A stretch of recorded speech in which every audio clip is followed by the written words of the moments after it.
تمام قسم کی تعریفیں اللہ رب العالمین کے لیے ہیں،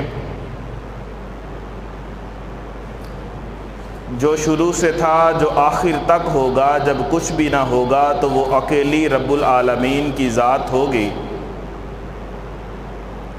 بے شمار اور لا تعداد درود و سلام کائنات کے سب سے عظیم اور سب سے بہترین انسان جناب محمد رسول اللہ صلی اللہ علیہ وآلہ وسلم کی ذات گرامی کے لیے۔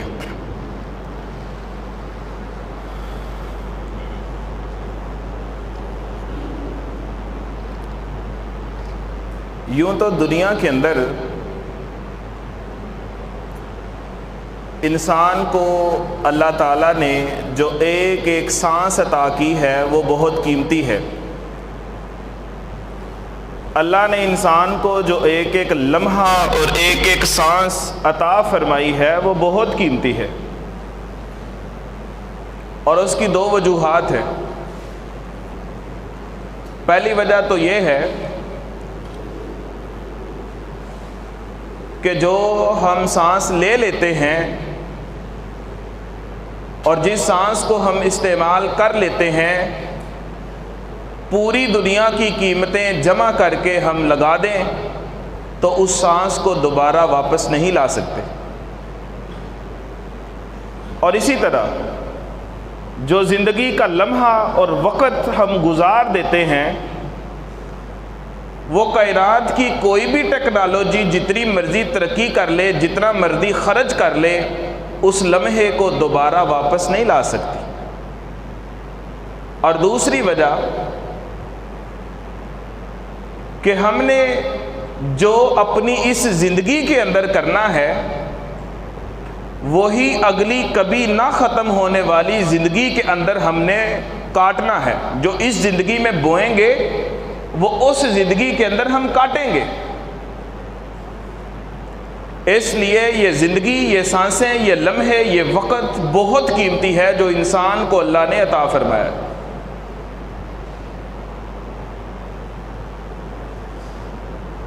اور اس زندگی میں سے اور ان سانسوں میں سے، ان لمحوں میں سے، وہ زندگی، وہ سانسیں اور وہ لمحے جو انسان جوانی کے اندر گزارتا ہے، ان کی قدر و قیمت اور بھی زیادہ ہے، کیونکہ جوانی کے اندر انسان کے پاس طاقت ہوتی ہے، پاور ہوتی ہے، اور اللہ تعالیٰ نے اختیارات انسان کو جوانی میں زیادہ دیے ہوتے ہیں۔ بندہ اگر نیکیاں کرنا چاہے تو جوانی میں جس لیول کی نیکیاں کر سکتا ہے، نہ تو بچپن میں وہ نیکیاں کر سکتا ہے، نہ ہی بڑھاپے میں جا کے وہ نیکیاں کر سکتا ہے۔ اور اسی طرح انسان گناہ کرنے چاہے، رب کی نافرمانی کرنا چاہے، تو جس لیول کی نافرمانی انسان جوانی کے اندر کر سکتا ہے اور کرتا ہے رب العالمین کی، وہ نافرمانی نہ تو بندہ بچپن میں کر سکتا ہے، نہ ہی بڑھاپے کی عمر میں پہنچ کے کر سکتا ہے۔ جوانی ایک بہت ہی اہم ٹائم پیریڈ ہے میرے محترم بھائیوں، اور وہ نوجوان، چاہے کوئی مرد ہے، چاہے کوئی عورت ہے، چاہے لڑکا ہے، چاہے لڑکی ہے، جوانی کی عمر جو رب تعالیٰ نے ایک انسان کو عطا فرمائی ہے، اس کی بڑی قدر و قیمت ہے۔ اگر وہ جوانی اللہ کی یاد میں، اللہ کے ذکر میں، اللہ کے دین کے کاموں کے اندر صرف ہو، اللہ کی قسم ہماری جوانی کو 4 چاند لگ جاتے ہیں۔ اور اگر اسی جوانی کو رب اور رسول کی نافرمانیوں میں، شیطان کی فرما برداری میں اور شیطان کے قدموں کی پیروی میں گزار دیا جائے، ہماری زندگی کو دھیمک اور سیاہی کے اندھیرے کھا جاتے ہیں، اور بندہ حتیٰ کہ جہنم کی سیاہ اور طریق ترین گھاٹیوں کے اندر چلا جاتا ہے۔ جوانی بڑی اہم ہے۔ نبی صلی اللہ علیہ وسلم فرماتے ہیں، ترمذی شریف کے اندر حدیث ہے، آپ نے فرمایا لا تزول قدم ابن آدم حتی یسألوا عن 5، قیامت کے دن کوئی بندہ اپنا پاؤں نہیں ہلا سکے گا جب تک اللہ کے دربار میں، اللہ کی عدالت میں 5 سوالوں کے جواب نہ دے لے گا۔ ان عمرہ فیما افنا، اللہ پوچھے گا بتا تجھے میں نے زندگی دی تھی کہاں گزار کے آیا؟ ان شبابہ این افنا، جوانی دی تھی کہاں اس کو پرانا کر کے آیا ہے؟ ان مالہ این اکتسبہ، مال کہاں سے کمایا تھا؟ وَأَيْنَ أَنفَقَهُ، اور کہاں پہ خرچ کیا تھا؟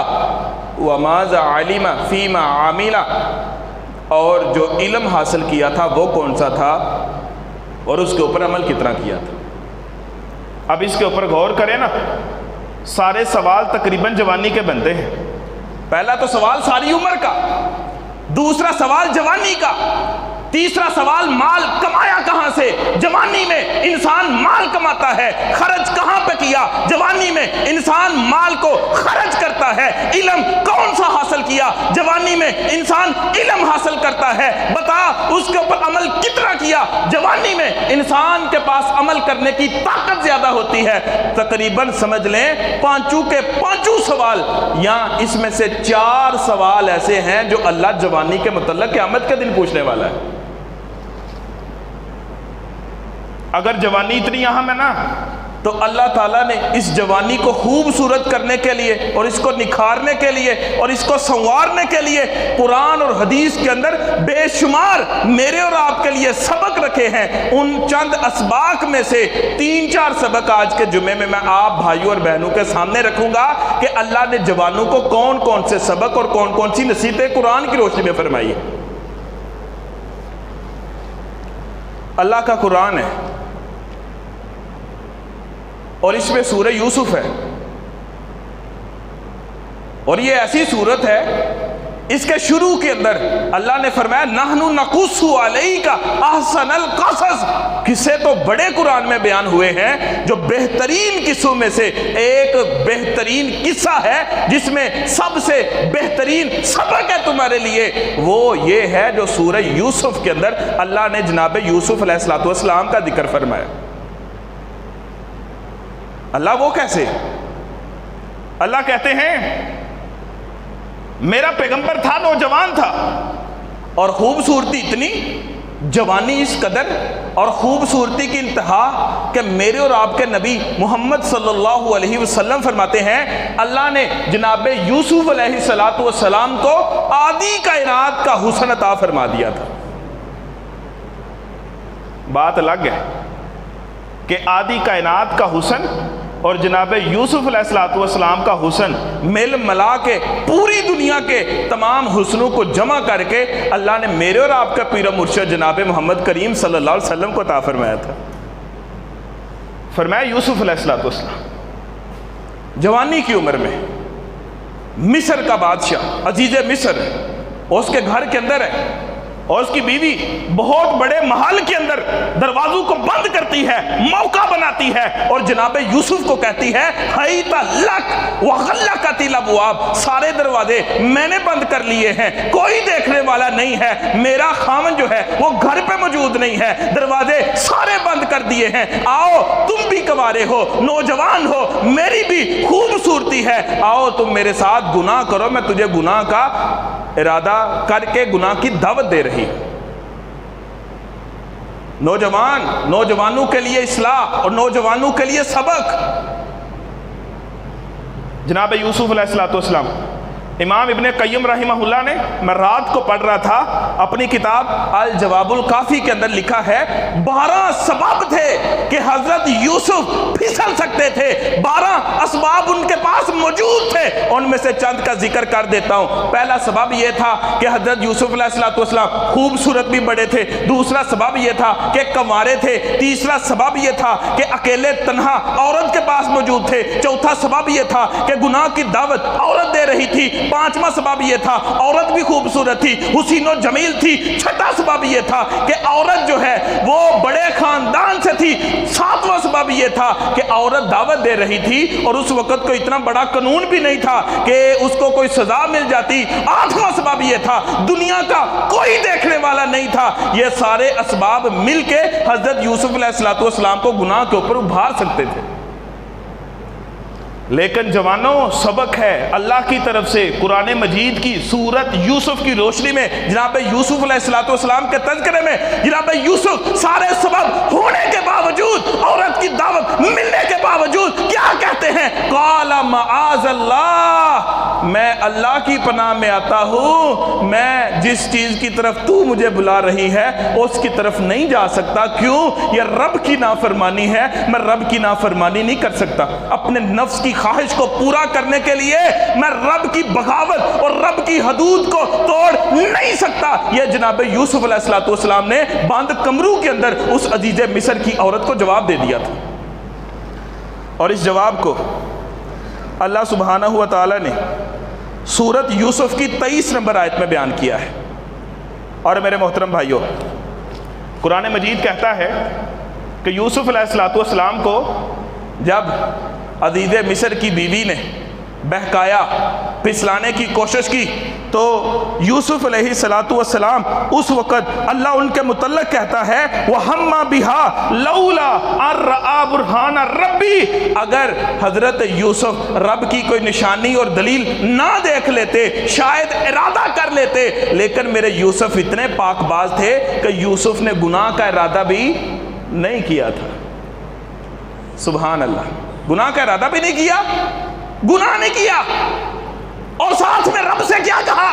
گناہ سے بچے، رب کو کہا اے میرے اللہ رب السجن احب الی مما یدعوننی الیہ، اے میرے رب جس گناہ کی طرف یہ عورت مجھے بلاتی ہے اس گناہ سے بہتر ہے تو مجھے کاٹ کوٹھڑی کے اندر، تو مجھے جیل خانے کے اندر بند کر دے۔ مجھے جیل خانہ تو منظور ہے، مجھے یہ گناہ کر کے اپنا منہ کالا کرنا منظور ہے نہیں ہے۔ یہ کس نے کہا ہے؟ جناب یوسف علیہ السلام نے۔ جوانوں کا جواب یہ ہونا چاہیے۔ آج نوجوانوں کی حالت یہ ہے کہ عورتوں کے پیچھے پیچھے، لڑکیوں کے پیچھے پیچھے، سکول کی گاڑیاں، سکول کے رکشے، وینے جائیں، نوجوان مسلمان ہے، یہ کلمہ پڑھنے والا ہے، یہ نوجوان مسلمان بیٹیوں کے پیچھے موٹر سائیکل پہ جاتا ہے اور ان کو پورا کالج کے گیٹ کے آگے چھوڑ کے آتا ہے۔ یہ راتوں کو پیکج پہ لڑکیوں سے باتیں کرتا ہے، یہ چھپ چھپ کے ولا متخذی اخدان، یہ چھپی دوستیاں کرتا ہے، اور لڑکیاں بھی کرتی ہیں۔ اللہ کی قسم جناب یوسف کا واقعہ رب نے بیان کر کے کہا جس طرح میرا یوسف پاک دامن رہا اور اس نے قید خانے کو پسند کر لیا، اے نوجوانوں تمہیں بھی سورت یوسف سے یہی میں سبق دینا چاہتا ہوں۔ لیکن ہماری بدقسمتی کیا ہے؟ ہم نا جب سے پیدا ہوئے ہیں تب سے دین کی طرف لگاؤ کوئی نہیں، اگر لگاؤ ہے ہم نے بس قرآن اور حدیث کو سنا ہے اپنے چسکے کے لیے، اپنے مزے کے لیے، کانوں کے سرور کے لیے۔ بچپن سے واقعہ یوسف سنتے ہیں اور علماء کے پورے کا پورا بیان 2 گھنٹے حضرت یوسف کے واقعہ کے اوپر بیان کر کے جاتے ہیں، بعد میں سبق کوئی بھی نہیں ملتا کسی کو۔ اللہ سبق دیتا ہے۔ آج نوجوان جو برائیاں کر کے جیلوں کے اندر جا کے ذلیل ہوتا ہے، رب نے کہا میرا پیغمبر نوجوان وہ تھا جس نے برائی کو چھوڑ کے قید خانے کو پسند فرمایا تھا، اور پتہ ہے کئی سال قید خانے کے اندر رہے تھے۔ اور کئی عورتیں اس قدر خطرناک ہوتی ہیں جن کا ذکر صحیح مسلم کی حدیث میں ہے، نساء کاسیات عاریات مائلات ممیلات ففی النار ولا یجدون ریح الجنہ۔ کچھ عورتیں مردوں کو، لڑکوں کو اپنی طرف مائل کرنے والی ہوتی ہیں اور باریک لباس پہننے گی، خوشبو لگائیں گی، مردوں کو مائل کریں گی، خود ان کی طرف مائل ہوں گی۔ فرمایا ایسی عورتیں جنت میں جانا تو دور، جنت کی خوشبو کو بھی نہیں پا سکیں گی، حالانکہ جنت کی خوشبو 40,000 سال کی مسافت پہ آتی ہے۔ ان عورتوں کو پتہ نہیں جنت سے کتنا دور رب تعالیٰ کی ذات رکھے گی۔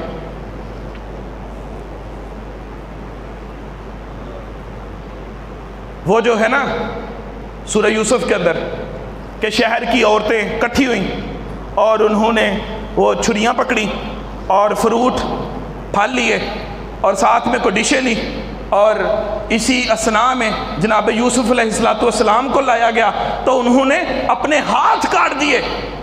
فَقَطَّعْنَا أَيْدِيَهُنَّ، ان سب نے اپنے ہاتھ کاٹ دیے۔ میں نے پڑھا ہے مفسرین کہتے ہیں ان عورتوں نے ہاتھ کیوں کاٹے تھے؟ یہ عورتوں کا مکر اور فراڈ اور فریب تھا۔ جس طرح آج بھی کئی عورتیں نہیں کہتی میرے ساتھ اگر بھاگو گے نہیں، میرے ساتھ اگر بھاگ کے کورٹ میرج میں شادی نہیں کرو گے تو میں زہر کھا کے مر جاؤں گی، میں نہر میں چھلانگ لگا۔ وہ کئی بدبخت نوجوان لڑکے بھی کہتے ہیں، لڑکیوں کو بلیک میل کریں گے، اگر تم میرے ساتھ تعلق نہ رکھے گی میں مر جاؤں گا، زہر کھا لوں گا، خودکشی کر لوں گا، نہر میں چھلانگ لگا دوں گا، روڈ پہ ٹرک کے نیچے آ جاؤں گا۔ اسی طرح مصر کی عورتوں نے کہا تھا یوسف علیہ السلام کو کہ ہم نے اپنے ہاتھ کاٹ لینے ہیں، انہوں نے ہاتھ تو کاٹ دیے۔ اللہ کی قسم یوسف علیہ السلام نے آنکھ اٹھا کے ان کی طرف دیکھا بھی نہیں تھا۔ پھر کہا انہوں نے وَقُلْنَا حَاشَا لِلَّهِ، اللہ کی قسم یہ کوئی انسان نہیں ہے، انسان ہوتا اتنی بڑی دھمکی کے بعد ہماری طرف مائل ہو جاتا، یہ تو کوئی اللہ کا برگزیدہ فرشتہ محسوس ہوتا، یہ انسان ہی نظر آتا۔ تو اللہ تعالیٰ نے یوسف علیہ السلام کے واقعہ سے مجھے اور آپ کو، نوجوان نسل کو سبق دیا ہے کہ جس طرح یوسف علیہ السلام نے اپنی جوانی کو پاکیزہ اور صاف ستھرا رکھا تھا، نوجوانوں تم بھی اپنی جوانی کو پاک ستھرا، بے عیب بے داغ اور صاف ستھرا رکھو، پھر رب اسی طرح سے نوازے گا جیسے یوسف کو نوازا تھا۔ یوسف علیہ السلام کہاں خوہ کے اندر پھینکے گئے، کہاں وہ قید خانے کے اندر چلے گئے، کوئی امید آس نظر آ رہی تھی بظاہر دنیا کی، لیکن وہ یوسف علیہ السلام کوالٹی یہ تھی تنہائیوں میں رب سے ڈرے تھے۔ قالا معاذ اللہ، جملہ اللہ کو اتنا پسند آیا اور یہ بات اللہ کو اتنی پیاری لگی، یوسف علیہ السلام نے کہا اللہ رب سجنی احب الی مما یدعوننی الی، اللہ مجھے قید خانہ پسند ہے لیکن یہ گناہ کرنا پسند نہیں۔ فرمایا میرے یوسف تو ہمارے لیے اتنا کرتا ہے، تو ہم سے اتنا ڈرتا ہے، آ تجھے مصر کی بادشاہت میں نہ عطا کروں، مجھے رب کریم کس نے کہنا ہے۔ اور اس سے ایک اور سبق ملتا ہے، وہ بتا کے آگے چلاتے ہیں بات کو انشاءاللہ۔ یوسف علیہ السلام کو بچپن میں خوہ کے اندر کس نے پھینکا تھا؟ سگے بھائیوں نے خوہ کے اندر پھینکا، یوسف چھوٹے سے تھے، اور یوسف علیہ السلام کو اللہ نے بتا دیا تھا کہ نہیں، وحی کے ذریعے پتہ چل گیا تھا۔ اور قرآن مجید کی 100 نمبر سورۃ یوسف کی آیت ہے، اس سے تھوڑا سا پیچھے بھی پڑھیں، 100 نمبر آیت کو پڑھیں، آپ کو پتہ چل جائے کہ یوسف علیہ السلام کے بھائی سارے مانگنے کے لیے یوسف علیہ السلام کے پاس مصر گئے تھے۔ تو یوسف علیہ السلام نے ان کو پہچان لیا لیکن ان کو بتایا نہیں۔ پھر ان میں سے ایک نے کہا اِنَّكَ لَأَنْتَ یوسف، اوے کیا تم یوسف تو نہیں ہو؟ بادشاہ سلامت ہے، تسی یوسف تھے نہیں؟ فرمایا نام انا یوسف وہذا اخی، میں یوسف ہوں، یہ میرا بھائی بنیامین ہے۔ ڈر گئے فوراً کہ اب پتہ نہیں ہمارے ساتھ کیا بنے گا، ہم نے تو اس کے اوپر اتنا ظلم کیا ہے، اتنا ستم کیا ہے، اتنی تکلیف پہنچائی ہے، خوہ کے اندر پھینکا ہے۔ لیکن جو نوجوان ہوتا ہے نا، اللہ کی قسم وہ اپنے اعصاب کے اوپر اور اپنے جذبات کے اوپر رب کے حکم کی وجہ سے بڑا کنٹرول کرنے والا ہوتا ہے، اللہ اس کو طاقت عطا فرماتا ہے، اس کو جگرا اور اس کو بڑا دل اللہ عطا فرماتا ہے۔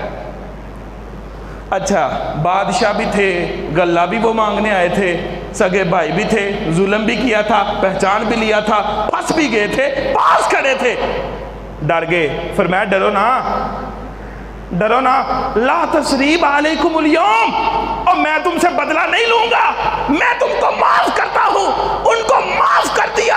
یہ یوسف علیہ السلام نے سبق دیا تیرے بہن بھائیوں میں سے اگر تیرے ساتھ کوئی برا کر دے، نوجوانوں کو سبق قرآن میں حضرت یوسف کا واقعہ بیان کر کے اللہ کہتا ہے یوسف علیہ السلام نے معاف کیا، اللہ نے ان کو استطاعت عطا فرمائی۔ اور یہاں پہ ایک اور سبق یہ بھی ہے کہ جو بندہ حسد کرتا ہے، حسد ہی کیا تھا نا بھائیوں نے، جب یوسف علیہ السلام نے خواب دیکھا کہ میں دیکھتا ہوں خواب میں یوں چاند سورج ستارے سجدہ کر رہے ہیں، تو حسد کیا۔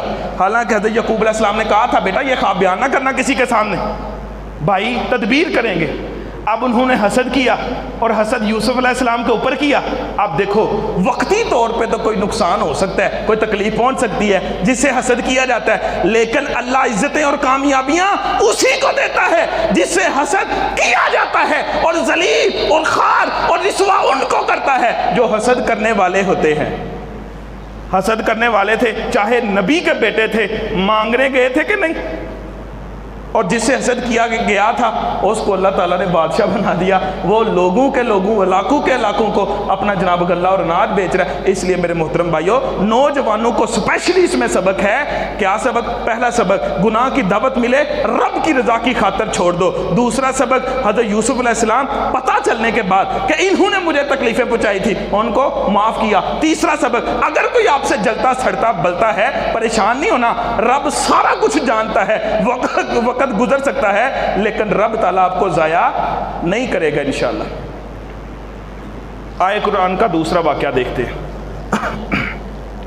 یہ اللہ کے نبی ہیں اور رسول حضرت موسیٰ علیہ السلام، اور یہ واقعہ قرآن مجید سورۃ القصص آیت نمبر 21 سے شروع ہو جائیں، 26-27 تک پڑھیں، آپ کو مزہ آ جائے گا واقعہ پڑھنے کا۔ بدبختی یہ ہے کہ ہم قرآن کو تو پڑھتے ہی نہیں۔ کہتے ہیں سویڈن والوں نے قرآن کی بے حرمتی کی ہے، ہم سے زیادہ کس نے بے حرمتی کی ہے؟ جس کی زندگی گزر گئی قرآن کو کبھی پڑھا نہیں، قرآن کو کھول کے دیکھا نہیں۔ نوجوان بچیاں کالجوں میں تو جاتی ہیں، بڑی کتابیں پڑھتی ہیں، نوجوان بچے یونیورسٹیوں کے اندر جا کے بڑے بڑے کورس کر لیں گے، اور بڑے بڑے بزنس مین دنیا کے لمبے چوڑے حساب کھاتے کر لیتے ہیں، سیدھے پدرے کر کے سنبھال لیتے ہیں، لیکن قرآن کی ایک آیت اور ایک سورت بھی ان کو ساری زندگی کے بعد پڑھنی اور یاد کرنی اور سمجھنی اور عمل کرنی نصیب نہیں ہوتی ہے۔ اس سے بڑی بدبختی اور قرآن پاک کی توہین کیا ہو سکتی؟ سورہ القصص 21 سے 26-27 نمبر آیت تک پڑھے۔ موسیٰ علیہ السلام جب فرعون نے ظلم و ستم کے پہاڑ توڑ دیے، حضرت موسیٰ علیہ السلام مصر چھوڑ کے مدین کی طرف چلے گئے۔ مدین کی طرف جب گئے، مدین پہنچے تن تنہا اکیلے، اور بھوک اور پیاس اور تھکن سارا کچھ تھا۔ موسیٰ علیہ السلام جب مدین پہنچے تو وہاں پہ جا کے دیکھتے ہیں، وہاں پہ جا کے دیکھا مدین کا ایک کنواں ہے، اور اس کنویں کے اوپر بڑے سارے نوجوان اپنی اپنی بکریوں کو، اپنے اپنے جانوروں کو پانی پلا رہے ہیں، اور وہاں پہ سائیڈ پہ 2 نوجوان بچیاں بیٹھی ہوئی ہیں، ان کے پاس بھی بکریاں ہیں۔ موسیٰ علیہ السلام ان کے پاس گئے، فرمایا قالا، قرآن نے نقشہ کھینچا، ما خطبکما، او کیا مسئلہ ہے میری بہنوں، تم یہاں پہ کیوں بیٹھی ہوئی ہو پیچھے ہو کے مردوں سے پیچھے؟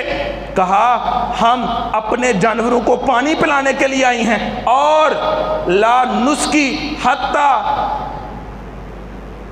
ہم اپنے جانوروں کو تب تک پانی نہیں پلاتی جب تک یہ مرد سارے اپنے اپنے جانوروں کو پانی پلا کے چلے نہیں جاتے۔ سب سے آخر میں یہاں پہ سبق نوجوان لڑکیوں کو جو لڑکوں کے ساتھ مردوں کے شانہ بشانہ کام کرنا اپنا حق سمجھتی ہیں، رب قرآن میں کہتا ہے نہیں، شرم و حیا والی، عفت والی، پاک دامنی والی اور اللہ کی فرما بردار وہ عورتیں اور بچیاں ہوتی ہیں جو مردوں کے اندر مل جل کے کام کرنے والی نہیں بلکہ مردوں سے علیحدگی کو پسند کرتی ہیں، اگرچہ کوئی مجبوری بھی بن جائے وہاں جانے کی۔ موسیٰ علیہ السلام آگے بڑھے، کہا نیکی کا موقع اللہ نے دے دیا، آگے بڑھے۔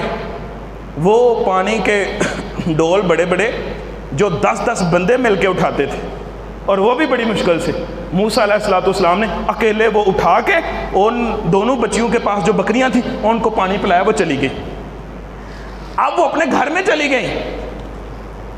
جب اپنے گھر میں گئی تو پہلے لیٹ آتی تھی پانی پلا کے اپنے جانوروں کو، آج جلدی آ گئی، تو ان کے باپ نے ان سے پوچھا کہ اے میری بچیوں آج بتاؤ کیوں جلدی آ گئی ہو؟ تو بچیاں کہتی ہیں ابا جی آج کوئی اللہ کا بندہ تھا، کوئی نوجوان تھا، اس نے ہماری بکریوں کو پانی جلدی پلا دیا، اور بڑا کوئی پاورفل نوجوان تھا، اور تھا بھی بڑا ایماندار۔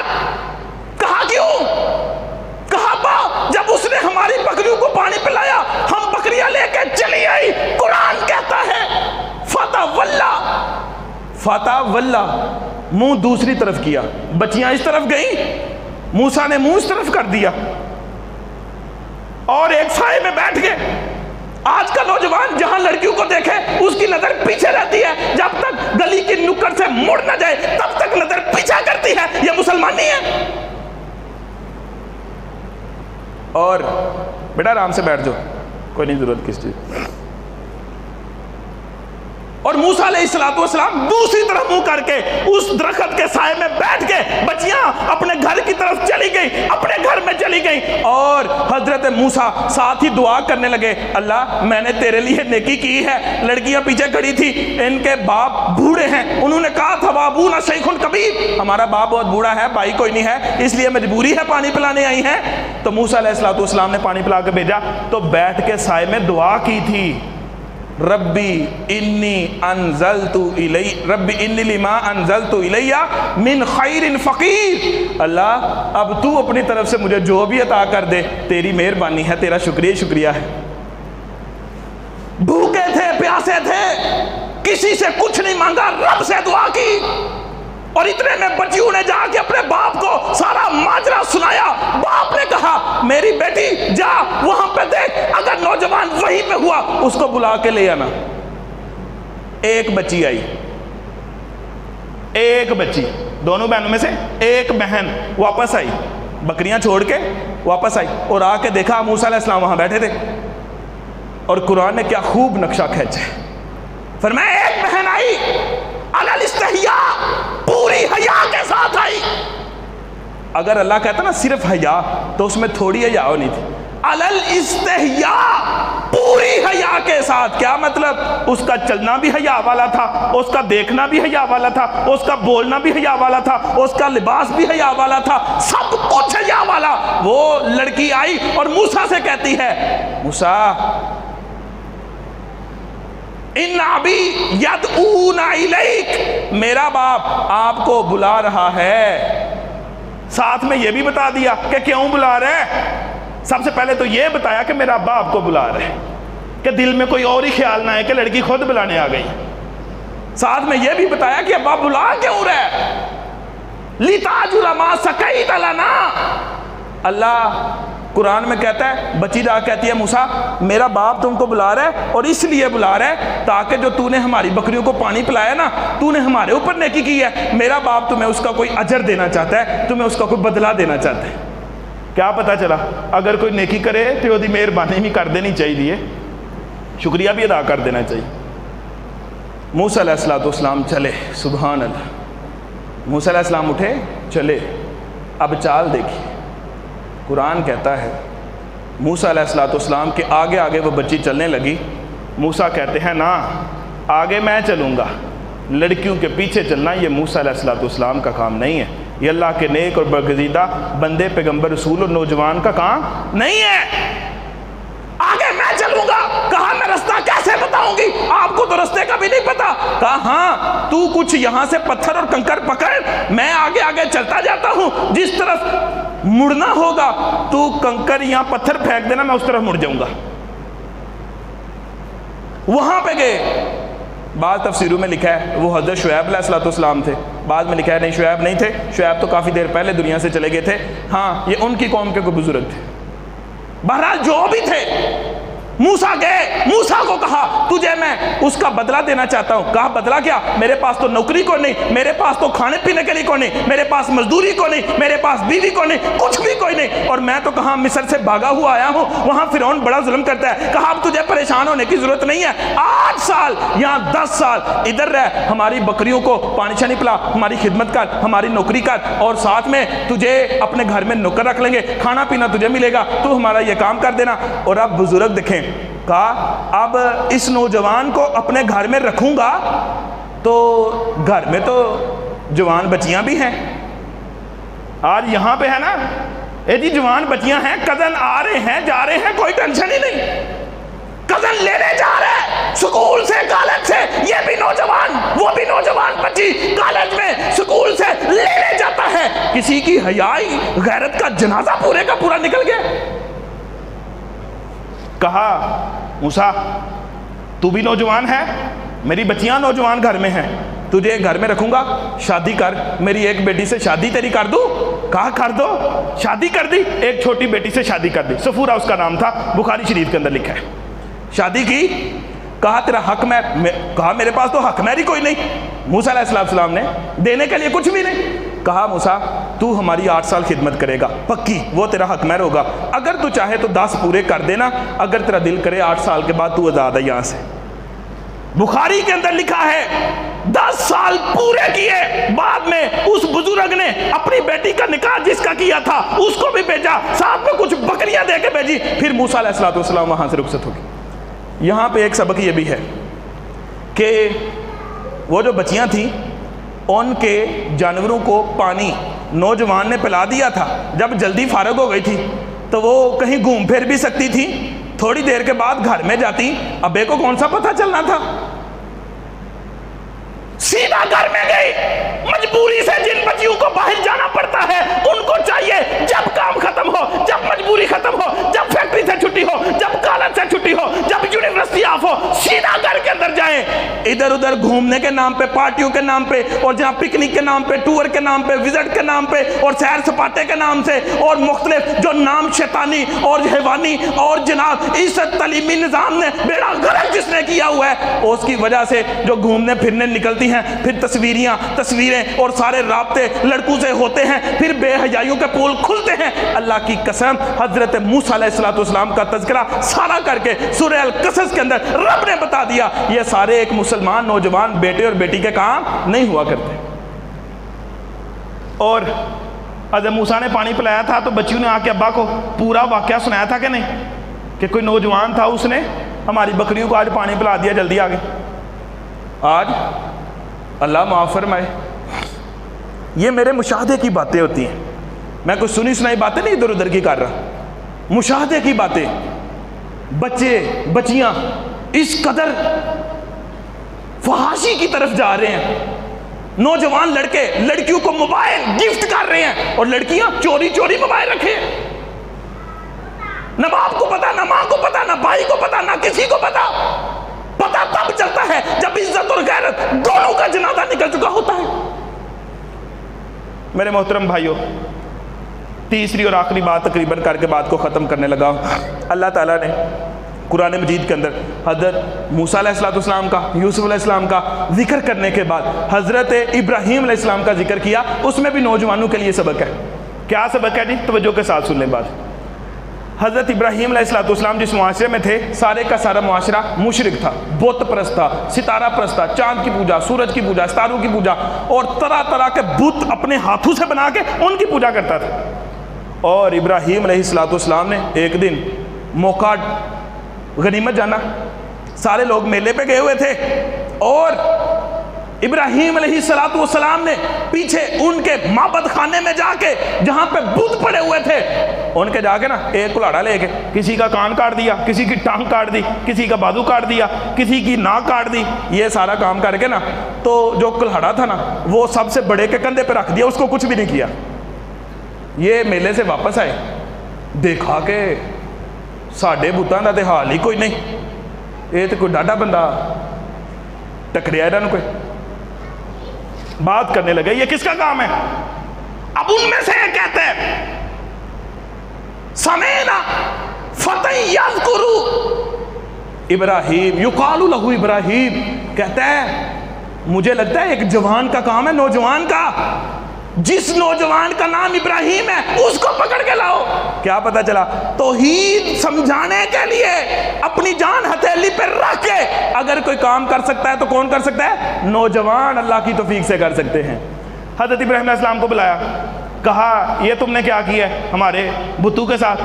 تو حضرت ابراہیم علیہ السلام کہتے ہیں یار تم ایسا کرو ان سے ہی پوچھو نا، بل فعلہ کبیرہم ھذا، اور ان میں سے بڑے نے کیا ہوگا جتے مونڈے تے کلاڑا ہے، اور اے آپ بھی بالکل صحیح سلامت ہے، دوسرے دے کان لتاں باواں سارے بڑے نے، اس نے کیا ہوگا۔ فاسألوہم ان کانوا ینطقون، قرآن ہے اللہ کا، اللہ کہتا ہے ابراہیم نے کہا ان سے پوچھو، اگر یہ بولنے کی طاقت رکھتے ہیں تو ان سے پوچھو کس نے کیا ہے تمہارے ساتھ یہ۔ تو وہ مشرک پتہ ہے کیا کہتے ہیں؟ اور یاد رکھیں کوئی بندہ اللہ کے ساتھ شرک نہیں کر سکتا جب تک اس کی عقل کا بیڑا غرق نہ ہو گیا۔ جس بندے کے پاس عقل ہوتی ہے نا وہ بندہ اللہ کے ساتھ شرک نہیں کر سکتا، یہ بات پلے کے ساتھ باندھ۔